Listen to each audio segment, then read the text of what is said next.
सांग माने आपण माने बहुत भल भाव जानिथिबे आमे होजु ओडिया। आम प्रभु हेउचंती जगन्नाथ जगतर नाथ। आमर जदि आज परिचय अछि सी होउची प्रभु जगन्नाथଙ୍କ ପାଇଁ। प्रभु जगन्नाथଙ୍କ ପାଇଁ आमे जणाशुना। आमे जदि ओडिया कोठी कहिथाउ ताले आम निज मनरे गर्व आसीथाए कि आमे ओडिया, आमे जगन्नाथଙ୍କ देशर लोक, आम जगन्नाथ राज्यर आमे लोक।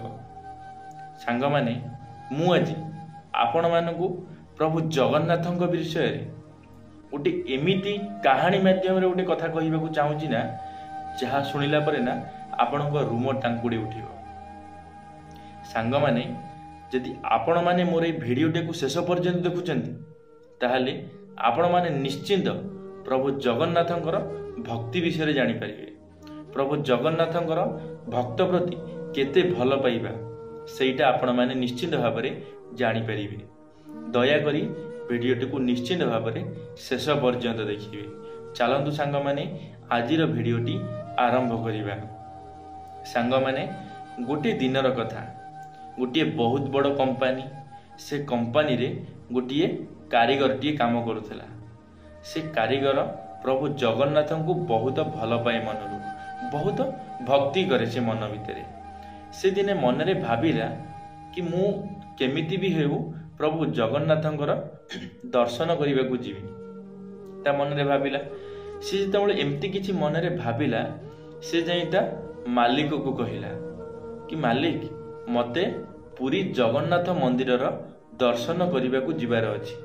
मु बहुत दिन है चेष्टा करुछि हेले मु जाई पारुनी, हेले मते काई लागुछि मोर मन बहुत हेउछि। मु निश्चित भाव रे प्रभु जगन्नाथଙ୍କ पाखକୁ जाई दर्शन करने को चाहूछि। आपण माने तो बहुत भल भाव रे जानिथिबे प्रभु जगन्नाथଙ୍କର जे पर्यंत डोरी न लागि थाए, भक्त मानक सांगरे तांकर जे पर्यंत डोरी न लागि थाए कौनसी भी भक्त तांको देखा करि परिबो नाही। जदि तांको मंदिर सामनार भी फेरी आसीबो हेले से मंदिर भीतर को जाई प्रभु जगन्नाथ को देखा करि परिबोनी कि तांको प्रसाद सेवन करि परिबो नाही। एमती को हला ना जेतमल तार मन को आसीजी कि मु जीबी प्रभु जगन्नाथ को जाई दर्शन करिबी। से जाई ता मालिक को कहला कि मालिक मु जीबी, मते तुमे किछि टंका दियो। एमती कहवा भितरे ता मालिक भी कहला कि मोर भी बहुत मन रे आशा भरसा अछि, मोर भी इच्छा होउची हेले मु जाई पारुनी, मु काम व्यस्त रे रहूची, मु जाई पारुनी। तमे जदि जीवा को चाहुच ताहाले तुमे निश्चित भाव रे जाओ आ मोर ए 1000टी टंका नेइगिरी जाओ। प्रभु जगन्नाथ को मोर नमस्कार जणैबो। ए 1000 टंकाटी प्रभु जगन्नाथଙ୍କ पाखरे देइकरी आसीबो। जेतबेले एमती किछि गोटे मालिक कहिला, से मालिक 1000टी टंका ता कारीगर को देला। कारीगर से 1000टी टंका आनिकिरी से आसिला। बाटरे आसुथाए, आसिला बेले से जहा सहित सांग होइकिरी आसिला, तांको भितरे 2 जण लोकंकर देह खराब होई गला। एमती बहुत लोक आसुथांती दर्शन करिया को प्रभुंकर। दिन को तो लखे लखे लोक आसुचंती दर्शन करिया को। ये यांको संगे जे भी आसिले तांको भितरु 2 जनकर देह असुस्थ होई गला। 2 जनक देह जेतन असुस्थ होई गला, सेमानक पाखरे एते टंका न थाए निजर मेडिसिन बाबद खर्च बार्च करिया बे। सेमाने जहा सेमानकर बाट खर्च, खाइबा पीबा खर्च सेमाने आनिगिरी आसी जंती। जेतबेले सेमानकर देह खराब होई गला, आ पाखरे तो अधिक टंका अछि, ये मालिक ठारू 1000टी टंका आनिकी आछि मंदिर रे दब बिली। हेले से करिबो कोन? जेतबेले ता सांगेर 2 जण लोक जाउछंती, से लोकंकर देह खराब होई जाईजी, से आ निजको अटकेई पाइला नाही। से प्रभु जगन्नाथ को मन रे भक्ति कला। प्रभु जगन्नाथ मु जानिनी मु कोन करूची, मु ठीक करूची कि मु भूल करूची। मोर मालिक तुमको 1000 टंका देबा पई कहितेला, हेले मु से 1000टी टंका तुमको देई परिबी नाही। मु मो सांगेरे जो 2 जण को आनिकी आसीजी, से 2 जण को पिछरे मते जहा भी हेले किछि टंका खर्च करिवा को पड़िबो। जेतबेले एमती किछि मन रे भाबिला, प्रभु जगन्नाथ को गोटे मुंडियाटे जणैकी से तार काम रे लागि गला। से कोन कला ना, से 2 जण को नै मेडिकल रे देखैला। सेमानकर देह खराब होइतला जब सेमानक पई मेडिसिन आनिला। एमती रे तार 900 टंका खर्च होई गला। ଯେତେବେଳେ ତାର 900 ଟଙ୍କା ଖର୍ଚ୍ଚ ହୋଇଗଲା ସେ ମାଲିକକୁ କ'ଣ ଜଣେଇବ? ସେ ତ ପ୍ରଭୁ ଜଗନ୍ନାଥଙ୍କୁ ଜଣେଇଛି, ହେଲେ ସେ ମାଲିକକୁ ତାର କ'ଣ ଜଣେଇବ? କି ମାଲିକ ତାକୁ ଦେଇଛି 1000 ଟଙ୍କା, ସେ କୋଉ ମୁହଁରେ ମାଲିକକୁ ଜଣେଇବ ଯେ କି 900 ଟଙ୍କା ଖର୍ଚ୍ଚ ହୋଇଯାଇଛି? ସିଏ ଆଉ ମାଲିକକୁ ଜଣେଇଲା ନାହିଁ। ସେ ମାଲିକକୁ ନ ଜଣେଇ ସେଇ 100ଟି ଟଙ୍କାକୁ ନେଇକିରି ପୁରୀ ଜଗନ୍ନାଥ ମନ୍ଦିରକୁ ଗଲା। ସେ ଭାବିଲା ମୁଁ ମାଲିକକୁ କିଛି ଜଣେଇବି ନାହିଁ, ମୁଁ ଏ 100ଟି ଟଙ୍କା ପୁରୀ ଜଗନ୍ନାଥ ମନ୍ଦିରରେ ଦେଇଦେବି। ତାଙ୍କ ନମସ୍କାର ଜଣେଇ ଯେତେବେଳେ ଯାଇକି ସେ କାରିଗର ଯାଇ ମନ୍ଦିରରେ ପହଞ୍ଚିଲା। ମନ୍ଦିରରେ ପହଞ୍ଚିଲା, ପ୍ରଭୁ ଜଗନ୍ନାଥଙ୍କୁ ଦର୍ଶନ କଲା, ତା ମାଲିକର ଦର୍ଶନ ବି ଜଣେଇଲା, ନମସ୍କାର ବି ଜଣେଇଲା। ଜଣେଇଲା ପରେ 100ଟି ଟଙ୍କା କ'ଣ କଲା ନା ହୁଣ୍ଡି ବାକ୍ସରେ ପକେଇଲା। 100ଟି ଟଙ୍କା ପକେଇଲା। ସେହି 100ଟି ଟଙ୍କା ଯେଉଁଦିନ ପକେଇଛି ସେହିଦିନ ରାତିରେ ସେ ମାଲିକକୁ ପ୍ରଭୁ ଜଗନ୍ନାଥ ସ୍ୱପ୍ନରେ ଆସିଲେ, କହିଲେ ଭକ୍ତ ମୁଁ ତୁମର 900 ଟଙ୍କା ଗ୍ରହଣ କଲି। ଏମିତି କିଛି ଯେତେବେଳେ କହିଲେ ସେ ମାଲିକ ଜଣକ ଆଶ୍ଚର୍ଯ୍ୟ ହୋଇଗଲେ। କହିଲେ ମୁଁ ତ 1000 ଟଙ୍କା ଦେଇଛି, 900 ଟଙ୍କା କ'ଣ ପାଇଁ ଇଏ ଦାନ କଲେ? 900 ଟଙ୍କା ଇଏ କ'ଣ ପାଇଁ ହୁଣ୍ଡି ବାକ୍ସରେ ପକେଇଲି? ଆଉ 100 ଟଙ୍କା ଇଏ କ'ଣ କଲେ? ଆଉ 100 ଟଙ୍କାଙ୍କ ଦେହ ମୁଣ୍ଡ ତ କିଛି ଖରାପ ହୋଇଯାଇନି? ମାଲିକର ଏମିତି କିଛି ଚିନ୍ତା ମନରେ ଆସିଲା କି ମୁଁ ଯାହାକୁ ପଠେଇଛି, ଯିଏ ମୋର କାରିଗର, ସିଏ ଯାଇଛି ଦର୍ଶନରେ, ତା ଦେହ କିଛି ଖରାପ ହୋଇଯାଇନି ତ, ଯାହାଦ୍ୱାରା କି ସେ 100 ଟଙ୍କା ଖର୍ଚ୍ଚ କରି ତା ଦେହ ମୁଣ୍ଡ କିଛି ଅସୁବିଧାରେ ପଡ଼ିଯାଇନି ତ? ଏମିତି ହେଇ ସେ ବହୁତ ଚିନ୍ତାରେ ରହିଲା। ସେ ଆଉ କୌଣସି ଦ୍ୱାରା ବି କଣ୍ଟାକ୍ଟ କରିପାରିଲା ନାହିଁ, ବହୁତ ଚିନ୍ତାରେ ରହିଲା। ସେ ଅପେକ୍ଷା କଲା ତା କାରିଗର କୋଉ ଦିନ ଆସି ପହଞ୍ଚୁଛି। ଏମିତି ତା କାରିଗର ଯାଇକି ପହଞ୍ଚିଛି ମନ୍ଦିରରେ, ପ୍ରଭୁ ଜଗନ୍ନାଥଙ୍କର ଦର୍ଶନ କରିଛି, ପ୍ରସାଦ ସେବନ କରିଛି, ଅବଢ଼ା ଖାଇଛି, ଅବଢ଼ା ପ୍ରସାଦ ସେବନ ବି କରିଛି।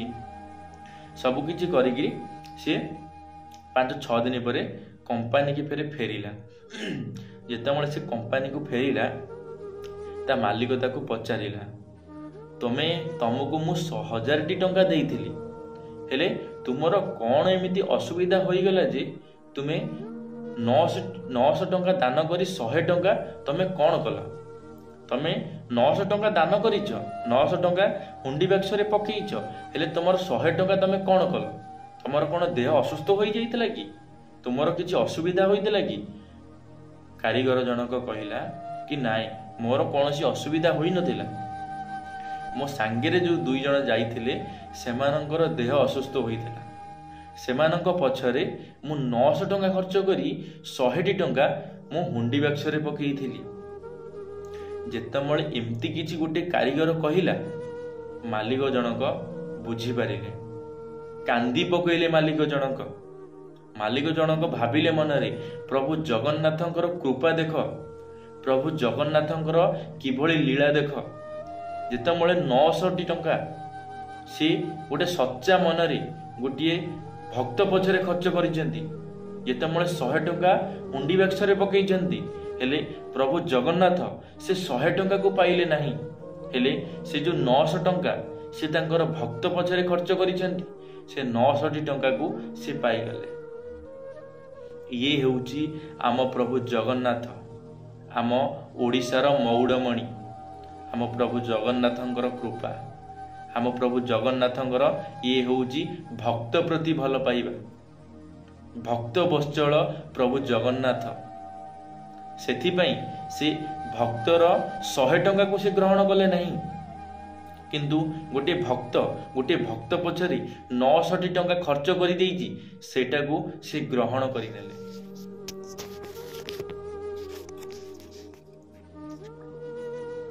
ସାଙ୍ଗମାନେ, ଆପଣମାନେ ଗୋଟିଏ କଥା ସବୁବେଳେ ପାଇଁ ମନରେ ଭାବନ୍ତୁ, ପ୍ରଭୁ ଜଗନ୍ନାଥଙ୍କର ଲୀଳା ବିଷୟରେ। ଆପଣମାନେ ଜାଣିନାହାନ୍ତି ପ୍ରଭୁ ଜଗନ୍ନାଥଙ୍କର କେଉଁଭଳି ଲୀଳା। ଆପଣମାନେ ଯଦି ବି କେବେ ଜଗନ୍ନାଥଙ୍କ ମନ୍ଦିର ପୁରୀ ଯାଉଛନ୍ତି, ତାହେଲେ ନିଶ୍ଚିନ୍ତ ଭାବରେ ଆପଣମାନେ ପ୍ରଭୁ ଜଗନ୍ନାଥଙ୍କୁ ଆପଣଙ୍କର ଦୁଃଖ ଜଣାଉଛନ୍ତି। ହେଲେ ପ୍ରଭୁ ଜଗନ୍ନାଥ ନା, ସେ ଗୋଟେ ଏମିତି ଠାକୁର, ଆପଣଙ୍କୁ ତାଙ୍କ ପାଖରେ ତମ ଦୁଃଖକୁ ଜଣେଇବାକୁ ପଡ଼ିନଥାଏ। ସେ ତୁମକୁ ଦେଖି ସେ ବୁଝିଯାଆନ୍ତି ଗୋଟିଏ ଭକ୍ତ ମୋ କତିକି କ'ଣ ପାଇଁ ଆସିଛି, ତା ଦୁଃଖ ଜଣେଇବାକୁ ଆସିଛି। तार जहाँ भी जीवन रे दुख से जनइबाकू आसीची हेले से तुमको देखिकी ही तांको चका आखिरे से सबू जानी पारंती से सबू देखी पारंती। ए भक्त मोर गोटी एते बड़ भक्त मो कति की कौन पाई आसीची से मोठार कौन आशा करुची से मोठार कौन चाहूची से सबू किछि बुझी पारि थांती। सांग माने जदि भी केबे जीवन रे पुरी जगन्नाथ मंदिर जाई नाहंती ना निश्चिंत भाव में गोटे थर जातु देखिए आपण को जो खुशी लगे ना आपण मन रे जो भक्ति भाव जागृत हेब ना आपण केबे भी हेले से सब जिनस भूली पारिबे ना। आम जगन्नाथ से होचंती आम प्रभु आम पूरा देश आम पूरा पृथ्वीर से होचंती सबुठारु श्रेष्ठ देवता सबुठारु कली जुगर यदि जीवंत ठाकुर बोली आमे काहाकू भागबी थाउ से होचंती प्रभु जगन्नाथ प्रभु जगतर नाथ। तांको कृपा यदि जहा उपरे थरे पड़ी जाइछि ना ता जीवन रे से केबे दुख बिली जिंस देखि परिबो नाही। गोटे जिंस को से केबे मन रे सही न थांती गोटे जिंस को से केबे माने क्षमा करि न थांती से होची गर्व। यदि तुम मन रे गर्व रखिकी जाइथिबो ना ताले तुम दर्शन करि परिबो नाही। बहुत लोग कहती मोर बहुत इच्छा होउची हेले मु दर्शन करि पारुनी से दर्शन न करि परिवार कारण हेउची सेमानक मन रे बहुत गर्व गर्व अहंकार रे से चली छंती सेति पई से दर्शन करि पारुनांती। थरे मन परिष्कार करिकी जांतु ना मनरु पूरा स्वच्छ मनरु प्रभु को स्मरण करिकी मन प्रभु को कथा मन रे भावी जांतु ना देखिबे आपण माने केमिति दर्शन न करि परिबे निश्चिंत भाव में आपण मन दर्शन करि परिबे। समस्त दर्शन करूचंती तुमे माने काई दर्शन करि परिबोनी निश्चिंत भाव में करि परिबो खाली मन रे भक्ति भाव थिबा दरकार। धन्यवाद सांग माने आशा करिबी मोर ए भिडियोटी आपण मानकू बहुत भल लागिथिबो। जदि मो मुहर किछि भी भूल शब्द बाहरी जाइथिबो छोट भाईटा भाभी क्षमा करिदेबे। धन्यवाद सांग माने यदि आपण माने आम टॉकिंग ऑल यूट्यूब चैनल प्रथम थर पई आम टॉकिंग ऑल यूट्यूब चैनल को सब्सक्राइब करी बेल आइकन को ऑल क्लिक करिवे कारण आम चैनल रे जेबे किछि नुआ मोटिवेशनल वीडियो छड़ा जीवो आपण माने सर्वप्रथमे देखि परिबे। कमेंट बॉक्स रे आपण मानकर मतामत निश्चित भाव में रखिए। कमेंट बॉक्स रे जय जगन्नाथ लिखिया को भूलिबे नहीं। लाइक टे करिवे सांग मानक मध्य शेयर निश्चित भाव में करिवे। धन्यवाद सांग माने। जय जगन्नाथ जय मां सरला जय श्री कृष्ण।